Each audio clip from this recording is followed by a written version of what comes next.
Bien, bonjour à toutes, bonjour à tous, bonjour à Paris et bienvenue dans la capitale française du design. Quand on m'a demandé d'intervenir sur le design, bon, j'ai été évidemment flatté, mais je me suis dit qu'est-ce que je vais bien pouvoir leur raconter. Donc la première démarche a été de se dire mais qu'est-ce que c'est que le design. Donc tout bêtement, je suis allé voir dans Wikipédia qu'est-ce que c'était que le design. Et Wikipédia me dit le design est la création d'un projet en vue de la réalisation et de la production d'un objet ou d'un système situé à la croisée de l'art, de la technique et de la société. Bon courage. Malgré tout, cette définition, elle est tellement large et tellement vague que finalement on peut rebondir dessus et elle me plaît assez parce que je pense qu'il est excessivement difficile de donner une définition au design parce que je ne pense pas que le design soit un art ni une technique, mais plutôt un phénomène sociétal et qu'elle s'inscrit complètement dans une philosophie, en tout cas pour l'entreprise. Je vais, à travers quelques rapides slides, vous présenter quelle est chez Gibaud, mon entreprise, l'approche du design et quelques exemples, surtout pour vous montrer que, encore une fois, ce design n'est pas limité à créer un produit, mais doit s'inscrire dans une approche globale de l'entreprise. Donc on va lancer la présentation. Donc Gibaud, bon, qui est Gibaud? Gibaud est une ETI de 350 salariés, de 45 millions de chiffre d'affaires, qui a un gros historique puisqu'elle est née en 1890, hein, donc à l'approche de ses 125 ans d'existence. Et auparavant manufacture textile de rubans élastiques, ayant évolué vers le textile médical, étant aujourd'hui donc un des leaders européens de l'orthopédie, de l'appareillage orthopédique et des bas et collants de compression. C'est intéressant de voir que Gibaud, à travers ce bonhomme, avait en 1935 innové aussi en termes de design, puisque cette société est devenue célèbre grâce à une réflexion comment faire évoluer un produit historique qui était la ceinture de flanelle et qui faisait 5 mètres de long et qui était extrêmement difficile à positionner en une ceinture tubulaire élastique infiniment plus pratique et qui a eu très rapidement un succès mondial. Donc j'aurais tendance à dire que le design ne s'improvise pas, mais que c'est encore une fois une réflexion et qui doit être inscrit dans l'ADN de l'entreprise. Pour ce qui nous concerne, donc, on a eu, et ce qui me concerne particulièrement, je suis très sensible au fait que Saint-Étienne s'investisse dans le design. J'ai, il y a très longtemps, participé au groupe de travail sur la réflexion. Est-ce que on doit faire une cité du design à Saint-Étienne? Ça a remonté à peu près à une quinzaine, vingtaine d'années, et la réflexion était très intéressante parce que elle rejoignait 3 axes qui étaient la formation, le grand public et l'industrie. Et ça vit ensemble. Et il y a encore beaucoup de choses à faire. Pour nos amis parisiens, je rappellerai simplement que le bassin Loire-Sud est le 2e réseau national de PME de France, après l'Île-de-France, certes, avec plus de 12 000 entreprises. Donc il y a un véritable vivier, certes de petites entreprises, mais qui ont besoin pour se développer, d'avoir des arguments concurrentiels, et le design en fait pleinement partie. Alors, nous avons également participé à l'exposition Design Map. Je vous montrerai plus tard sur quel concept. Donc je vous disais que le design, pour nous, n'est pas que limité aux produits. Voilà le site de Saint-Étienne qui s'étend à côté d'ici sur 15 000 mètres carrés. Et qui date de 1989, hein, donc c'est pas déjà tout jeune, mais on le voit relativement mal sur la slide, mais au départ, vous voyez, la conception de l'usine même n'est pas anodine. Si vous regardez à droite, ce sont les bâtiments de bureaux, vous constaterez qu'en vue aérienne, ils ont la forme du G de Gibault. Ça peut paraître idiot, ça peut paraître sans importance, mais ça veut dire quelque part qu'à travers un bâtiment, on affirme aussi sa personnalité, qu'on est fier de sa marque et qu'on l'affiche. Les bâtiments industriels également sont d'une conception à l'époque, 1989, qui était révolutionnaire, et quand vous venez la visiter, vous avez l'impression en aucun cas qu'elle a déjà 25 ans, mais que plutôt qu'elle a été faite il y a quelques années, avec un système de poutres rouges qui font 18 mètres de haut et qui soutiennent toute la surface. Donc je dirais que même dans un bâtiment industriel, vous communiquez un message. Le tourisme industriel, c'est quelque chose de nouveau. Ça a de plus en plus de succès. À Saint-Étienne, la Chambre de commerce organise des journées portes ouvertes qui ont de plus en plus de succès, où le grand public vient visiter des entreprises. Eh bien, le premier regard que vous avez sur une entreprise, sur l'extérieur, n'est pas anodin. Hein.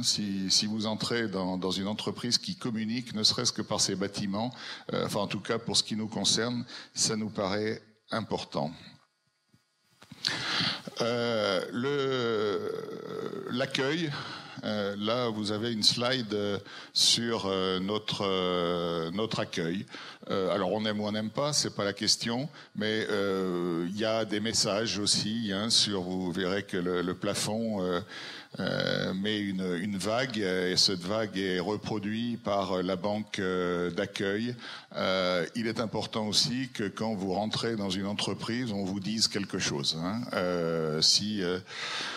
La propreté, le rangement, le message, donc les couleurs de l'entreprise, hein, nous c'est gris et rouge, sont présentes partout, avec aussi une réflexion sur quel message vous voulez donner à vos visiteurs, à vos clients, etc. On parle souvent de packaging, donc le packaging évidemment pour nous est très important. La qualité des produits, évidemment. Hein. Il est certain que ce qu'il y a dans la boîte est plus importante que la boîte, mais la boîte est un vecteur de communication, de vente et de satisfaction du client final qui doit être notre objectif permanent. Donc vous avez un exemple de nos boîtages. Donc les boîtages en haut, si je vous dis le vieux terme, qu'est-ce que c'est dans cette boîte? Ce sont des bas avarices. Quelle horreur! Quelle horreur!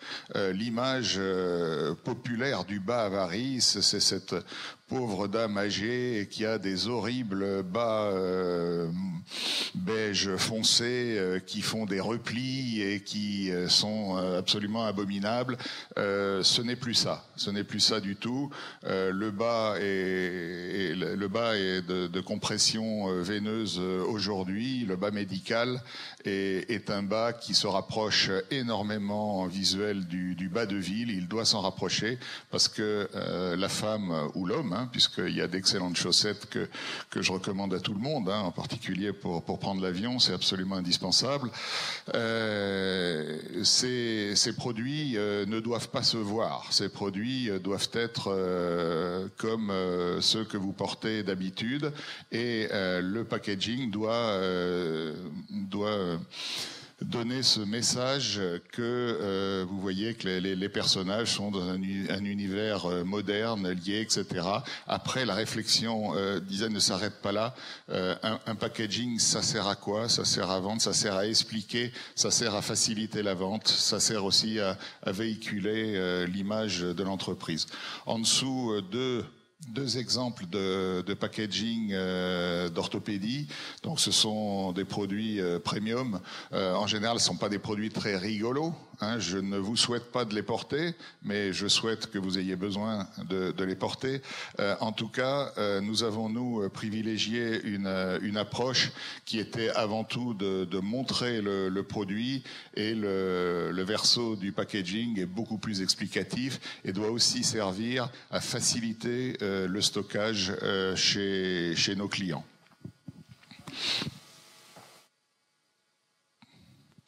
Après, le produit lui-même.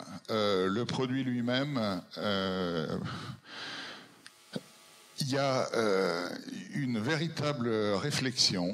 Ça va peut-être vous paraître curieux, mais dans nos métiers, quel est le problème numéro un et pourquoi nos produits qui, nous en sommes persuadés, et c'est médicalement prouvé, sont efficaces, parfois ne le sont pas, simplement parce qu'ils ne sont pas portés.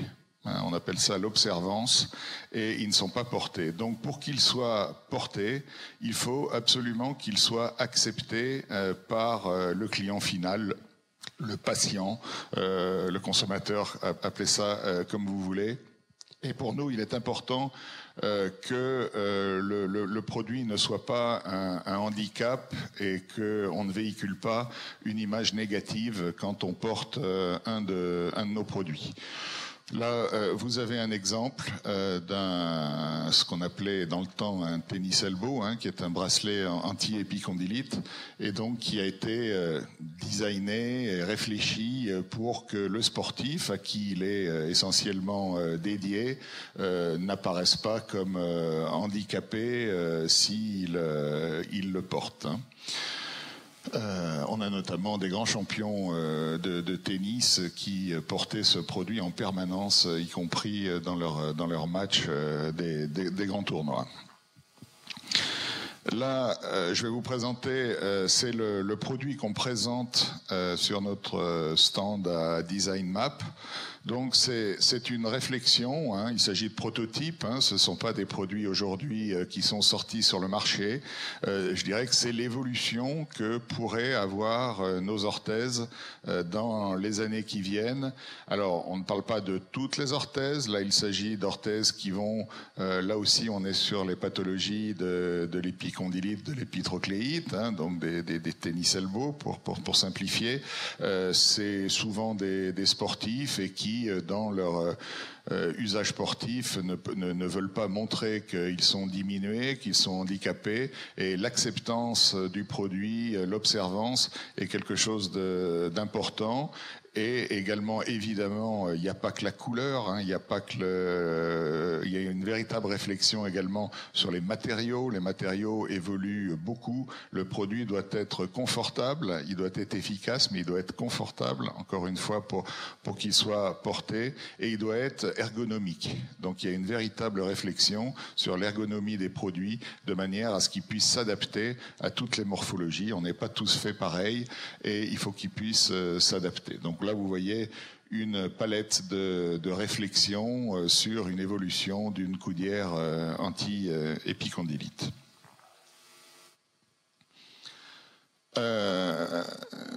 Également,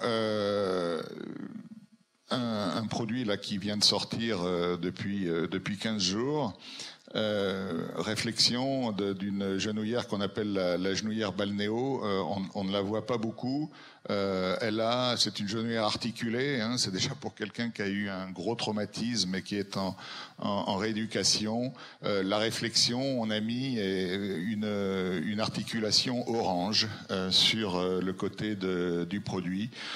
Pourquoi orange ? Parce que on a vu que les gens à qui ça allait être destiné appréciés pour oublier ou pour faire oublier leur douleur ou leur handicap, un petit côté fun qui permettait de dire, ben, après tout, au même titre que peut être un casque ou un élément de protection, eh bien, une genouillère peut aussi ne pas apparaître comme étant un pansement ou un matériel hospitalier, hein. Avec une réflexion aussi, je dis le design qui est de communiquer dans des formats. Donc à droite, vous voyez des formats de communication pour faire apparaître les principes actifs des produits, avec des techniques de vidéo, de lumière noire, de différentes techniques qui sont utilisées pour mettre en avant les qualités du produit.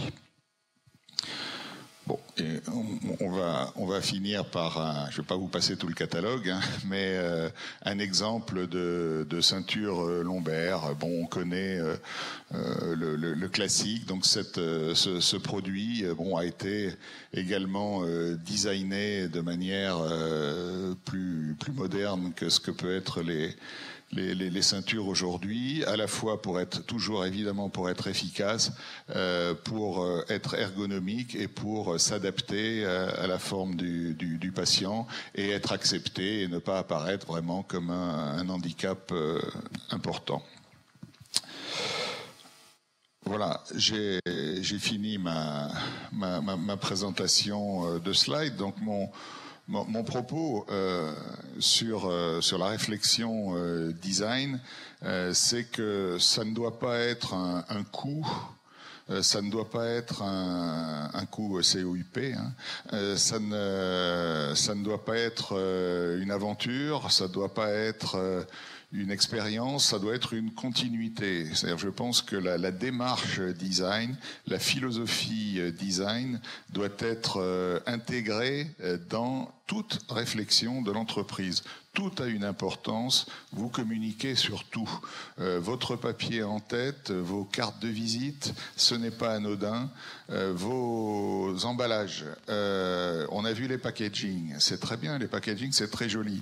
Maintenant, si à vos clients, vous envoyez ça dans des cartons de très mauvaise qualité ou de récupération, vous avez tout perdu, hein. Donc il faut réfléchir aussi aux cartons d'emballage, jusqu'à votre scotch. Tout communique, tout parle, et que à l'intérieur, donc la démarche design doit être intégrée de tous, et en se disant, et évitant la reproduction du passé, en se disant à chaque fois qu'on refait un document, à chaque fois qu'on fait une campagne, à chaque fois qu'on fait un produit, qu'est-ce qu'on peut faire de mieux que ce qu'on faisait auparavant?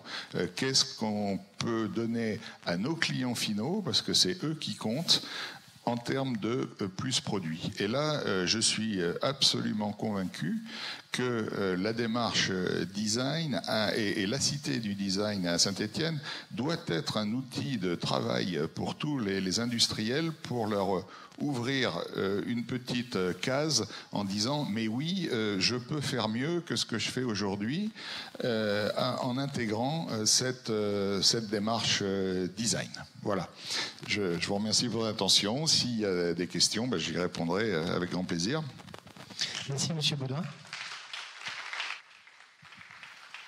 Donc effectivement, est-ce que sur Saint-Étienne, dans notre assistance, nous avons des questions? D'accord.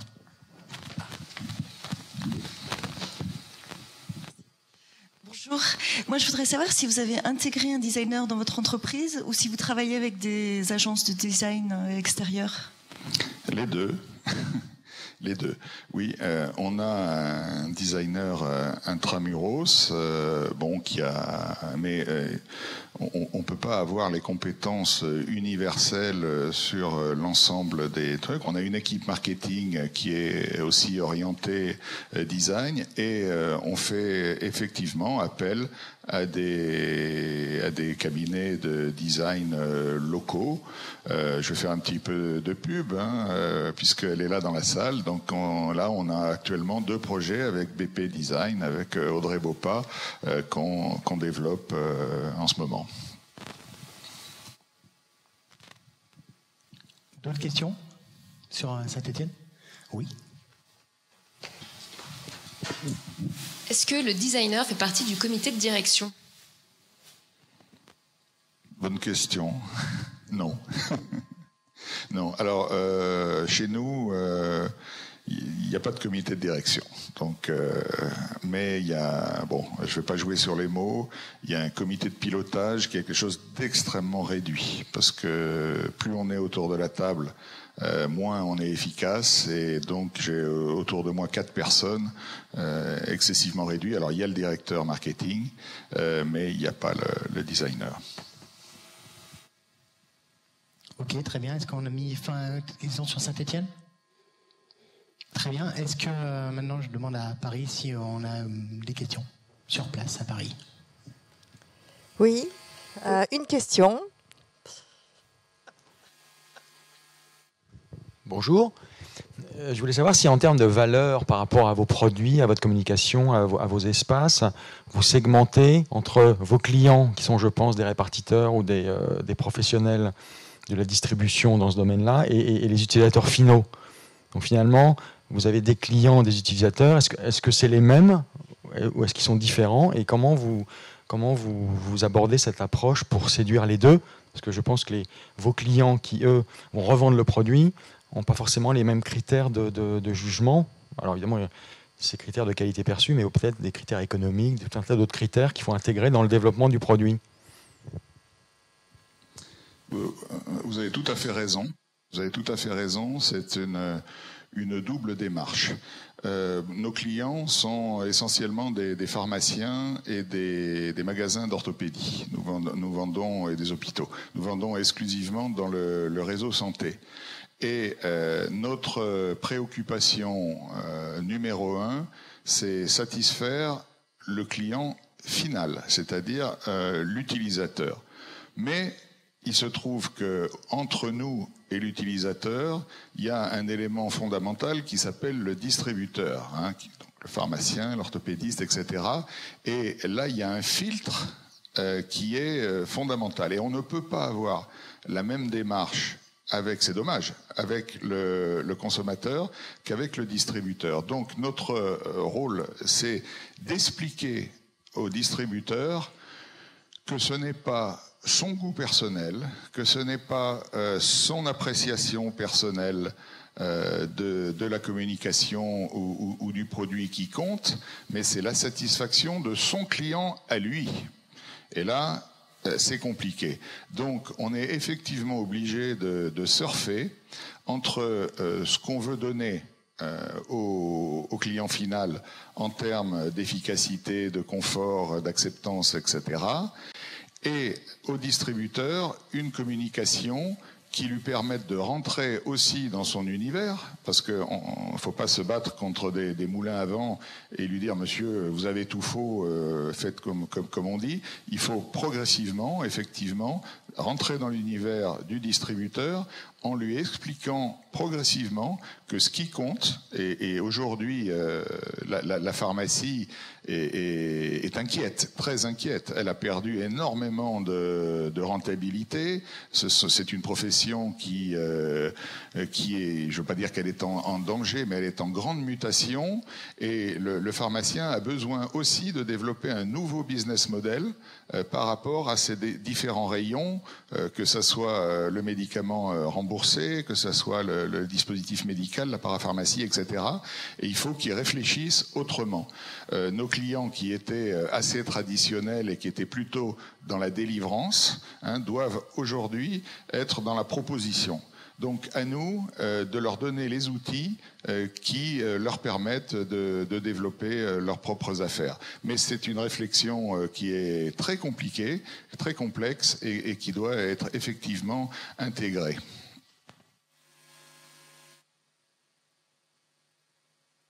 Question ici sur Paris. Désolée, il va falloir retourner. Oui, bonjour. C'est fini, je peux y aller? Oui, oui. Ah bon, d'accord.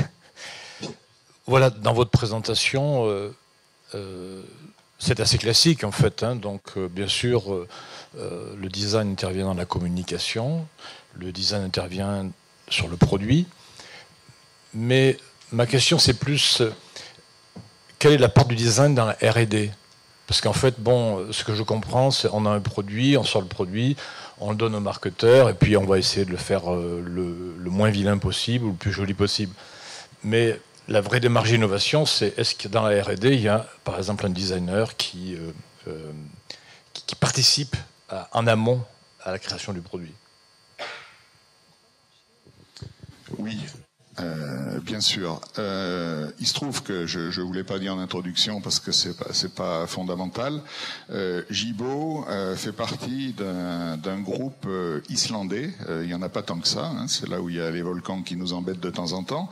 Ce groupe a la particularité d'être le deuxième leader mondial de la prothèse du membre inférieur. Et si je vous dis que on équipait ce malheureux Pistorius, enfin c'est plutôt sa copine qui est à plaindre que lui, vous saurez quel type de produit on fait. Et évidemment, dans ce genre de produit, le design devient complètement fondamental quand vous voulez faire une jambe artificielle. Et le groupe Ossur, puisque c'est son nom, consacre 9% de son chiffre d'affaires à la recherche et développement. Et la fonction design est complètement intégrée. Donc nous avons je ne vais pas rentrer dans les détails. Nous avons un système que nous appelons le GET process, donc avec 7 étapes de développement. Et à une étape, et très en amont du produit, le design intervient et la recherche intervient avec, à un moment donné, bon, on a défini le principe actif du produit, qu'est-ce qu'on doit faire, etc. Après, effectivement, comment l'améliorer, comment le rendre plus ergonomique, comment le rendre plus attractif, quels matériaux utiliser et tout. C'est complètement intégré dans le processus de recherche et développement. Et c'est vrai que l'intégration dans le groupe Ossur nous a fait beaucoup de bien parce que le groupe Ossur nous a poussé à investir dans la recherche et développement et dans cette démarche. Donc, évidemment, ça fait pleinement partie du processus de développement. Une autre question dans la salle?